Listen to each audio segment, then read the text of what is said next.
Difference between fixed assets and current assets. इस series में हम फाइनेंशियल एनालिसिस को डिटेल में डिस्कस करेंगे। फाइनेंशियल एनालिसिस किसी भी बिजनेस के लिए बहुत ज़रूरी है। अगर हम स्टॉक एक्सचेंज में इन्वेस्ट करना चाहते हैं तब हमें पता होना चाहिए कि कंपनी की फाइनेंशियल स्ट्रेंथ क्या है, और अगर हमारा खुद का अपना बिजनेस भी है तब भी हमें अपने बिजनेस की फाइनेंशियल स्ट्रेंथ का पता होना चाहिए, और अगर हम कभी जॉब करें तब भी हमें उस कंपनी की फाइनेंशियल स्ट्रेंथ को पता लगाना आना चाहिए। कंपनी की फाइनेंशियल स्ट्रेंथ कैलकुलेट के लिए बैलेंस शीट आइटम का अच्छे से पता होना चाहिए।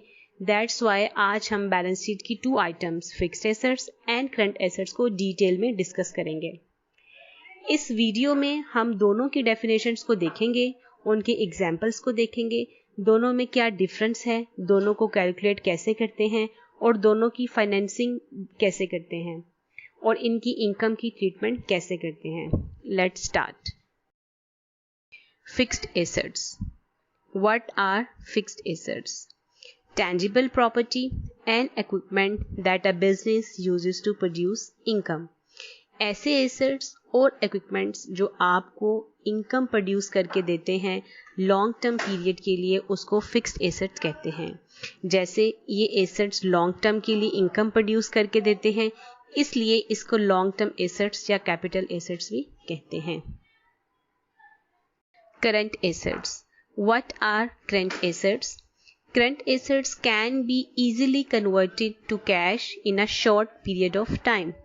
Current assets आपको लॉन्ग टर्म में इनकम प्रोड्यूस करके नहीं देते, बट ये शॉर्ट टर्म में कैश में कन्वर्ट हो सकते हैं, इसलिए इसको शॉर्ट टर्म एसेट्स भी कहते हैं। Fixed assets liquidity. अब बात करते हैं इसकी लिक्विडिटी की। फिक्स्ड एसेट्स क्योंकि लॉन्ग टर्म के लिए होते हैं इसलिए ये लिक्विड नहीं होते। लिक्विड का मतलब है यहाँ पे जो कि इजीली कैश में कन्वर्ट हो सकते हैं, उसको हम लिक्विड कहते हैं। इसको विद इन 1 ईयर कैश में कन्वर्ट नहीं कर सकते। Current asset liquidity. जबकि current assets short term assets होते हैं, इसलिए हम इसको easily within a year cash में कन्वर्ट कर सकते हैं। करंट एसेट्स को हम हाईली लिक्विडी एसेट्स भी कहते हैं। Fixed assets examples. अगर हम फिक्स्ड एसेट्स के एग्जांपल्स की बात करें तो वो लैंड एंड बिल्डिंग हो सकती है, किसी भी ऑफिस की, या फिर कोई प्लांट एंड मशीनरी हो सकती है, किसी भी फैक्ट्री की। अगर टेक्सटाइल फर्म है तो मशीनरी फिक्स्ड एसेट हो सकती है। आप कंप्यूटर ऑफिस में यूज़ करते हैं वो फिक्स्ड एसेट हो सकते हैं। किसी भी किस्म के व्हीकल फिक्स्ड एसेट हो सकते हैं जो बिजनेस में यूज़ होते हैं। फर्नीचर या फिक्सर जो हम यूज़ करते हैं ऑफिस में वो फिक्स एसेट्स हो सकते हैं। अब ये सब फिक्स एसेट्स हैं जो बिजनेस में यूज़ होते हैं।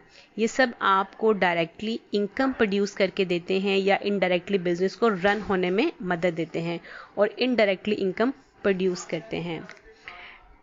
Current assets example. अब अगर करंट एसेट्स की एग्जाम्पल्स की बात करें तो इसमें आता है cash and cash equivalents. Cash का मतलब है कैश इन हैंड और इक्विवेलेंट्स मतलब प्राइस बॉन्ड, जो कि इजीली कन्वर्ट हो सके कैश में without any wait. Term certificates या बैंक डिपॉजिट्स हैं जो इजीली कैश में कन्वर्ट हो सकते हैं। उसके बाद आते हैं अकाउंट्स रिसीवेबल्स। ये भी आपके करंट एसेट्स हैं। जैसे कोई कस्टमर आपसे कुछ सामान लेता है बट पेमेंट आपको कुछ दिन के बाद करता है, ये भी हमारे करंट एसेट्स हैं। इसको हम इजीली कैश में कन्वर्ट कर सकते हैं। इसको हम कस्टमर क्रेडिट के नाम से भी जानते हैं। बिजनेस की इन्वेंट्री को भी करंट एसेट्स कहते हैं। इन्वेंट्री में रॉ मटेरियल आता है जो प्रोडक्ट बनाने में यूज होता है। वर्क इन प्रोग्रेस को भी करंट एसेट्स कहते हैं।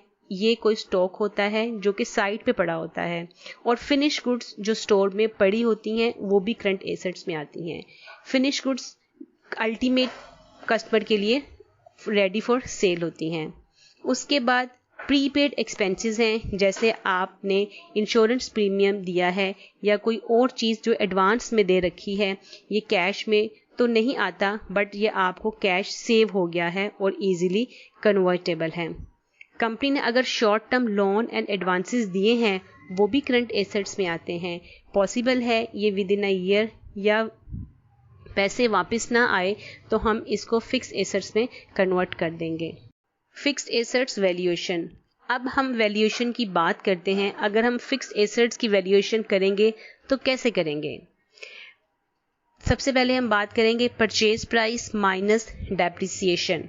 परचेज प्राइस एसेट्स की वो प्राइस होती हैं जितने में एसेट्स को परचेज किया गया हो, और डेप्रिसिएशन वो एक्सपेंस होता है जो हम हर साल अपने एसेट्स को चार्ज करते हैं।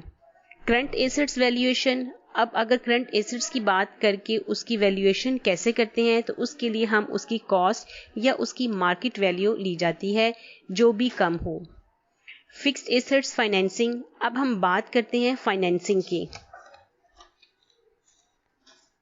हम जो भी फिक्स्ड एसेट्स खरीदना चाहते हैं तो उसके फंड्स कहाँ से आते हैं? लॉन्ग टर्म एसेट्स के लिए पैसे लॉन्ग टर्म फंड से आते हैं। अब लॉन्ग टर्म फंड्स में आते हैं इक्विटी, प्रमोटर्स एंड इन्वेस्टर। ये तो पैसा ओनर खुद लाता है या कोई इन्वेस्टर अपना पैसा लगाता है और उस पर अपना शेयर्स मांगता है कंपनी में। दूसरी ऑप्शंस में हम लोन ले सकते हैं। अब लोन की भी डिफरेंट टाइप्स होती हैं, जैसे कि loan against property, vehicle finance, project financing and equipment loans. Current assets financing, working capital finance.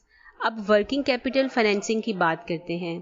Current assets को फाइनेंसिंग के लिए आपको वर्किंग कैपिटल फाइनेंसिंग लगती है। वर्किंग कैपिटल फाइनेंसिंग के क्या तरीके होते हैं? इसमें एक है सप्लायर क्रेडिट। इसमें हमारा सप्लायर बहुत अच्छा होता है, वो हमें 1 या 2 महीने का क्रेडिट देता है। उसके बाद एडवांस फ्रॉम कस्टमर मिल जाता है। ऐसे बहुत से कस्टमर होते हैं जो आपको एडवांस में पेमेंट कर देते हैं, मतलब कैश आपको दे देते हैं, और उसका जो आपने पे करना है माल या कोई भी आपने उसको रॉ मटेरियल देना है या आपने कोई प्रोडक्ट देनी है, वो बाद में सप्लाई करते हैं। उसके बाद cash credit and overdraft facility bank की। इसमें बैंक आपकी बिजनेस की कैश साइकिल को भी देखता है और आपको क्रेडिट फैसिलिटी प्रोवाइड करता है। Income from fixed assets. अब अगर आप फिक्स्ड एसेट्स को बेचते हैं तो कैसे उसकी काउंटिंग होती है, अब ये देखते हैं। जब हम फिक्स्ड एसेट्स को बेचते हैं तो उसका प्रॉफिट और लॉस को कैपिटल गेन या कैपिटल लॉस की शक्ल में लिया जाता है। जैसे अगर आप कोई मशीन सेल करते हैं 2 साल के बाद और उस पर आपको 2 लाख का लॉस होता है तो वो आप कैपिटल लॉस होगा। Income from current assets. अगर हम करंट एसेट्स को सेल्स करते हैं तो वो इनकम फ्रॉम सेल्स आती है या अदर इनकम आती है। अगर आप कोई पैसे आते हैं रिसीवेबल से तो वो इनकम फ्रॉम सेल होती है, और अगर आपकी कोई इन्वेस्टमेंट है और वहाँ से कोई इनकम आती है तो वो अदर इनकम में जाती है। ये कुछ डिफरेंसेस हैं फिक्स्ड एसेट्स और करंट एसेट्स में। मैं उम्मीद करती हूँ कि आपको ये भी समझ आ गया होगा। अगर आपको ये वीडियो पसंद आई है तो उसको लाइक कीजिएगा और शेयर कीजिएगा, और अगर कोई सजेशन है तो लाजमी शेयर कर दीजिएगा। Thank you.